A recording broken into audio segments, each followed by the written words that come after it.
Kaleshwaram project executive engineer నూనె Sridhar arrest, 200 కోట్ల పైచిలకు అక్రమ ఆస్తులను కలిగి ఉన్నట్లు ఆరోపణలు. ఈ నెల 2వ వారంలో సీఎం చంద్రబాబుతో సినీ ఇండస్ట్రీ ప్రముఖుల సమావేశం, నిర్మాతలు, పంపిణీదారులు 2 గ్రూపులుగా అపాయింట్మెంట్ అడిగినట్టు సమాచారం. సూపర్ 6లో మరో హామీకి సీఎం చంద్రబాబు గ్రీన్ సిగ్నల్, నేటి నుంచి అమల్లోకి తల్లికి వందనం పథకం. తెలంగాణలో 3 కొత్త మంత్రులకు శాఖల కేటాయింపు, గడ్డం వివేక్ లేబర్ అండ్ మైనింగ్ శాఖలు, అడ్డూరి లక్ష్మణ్ ఎస్సీ ఎస్టీ మైనార్టీలు, వాకిటి శ్రీహరి పశుసంవర్ధక స్పోర్ట్స్ అండ్ యూత్ శాఖలు. యూపీఐ లావాదేవీలపై ఎలాంటి ఛార్జీలు లేవు, తప్పుడు ప్రచారాలు నమ్మొద్దన్న కేంద్ర ప్రభుత్వం.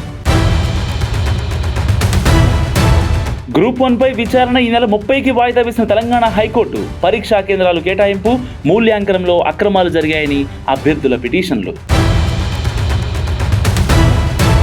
మంగ్లీకి తెలంగాణ పోలీసులు సీరియస్ వార్నింగ్, చట్టాలను గౌరవించకుండా ఇష్టం వచ్చినట్లు చేస్తామంటే కుదరదంటూ హెచ్చరిక.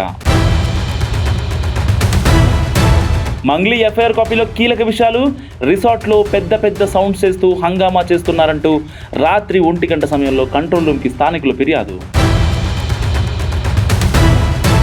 సినీ నటి కల్పికపై కేసు నమోదు, గత నెల 29న ప్రిజం పబ్ సిబ్బందితో గొడవ, పబ్ యాజమాన్యం ఫిర్యాదుతో గచ్చిబౌలి పిఎస్లో కేసు. తెలుగు రాష్ట్రాల్లో మోగిన బడిగంట, వేసవి సెలవులు పూర్తవడంతో స్కూళ్లు రీఓపెన్, పండుగ వాతావరణంలో పాఠశాలల పునఃప్రారంభం. వైసీపీ నేతలు కార్యకర్తలపై తప్పుడు కేసులు పెట్టి వేధిస్తున్నారు. కూటమి సర్కార్పై విరుచుకుపడ్డ అంబటి రాంబాబు.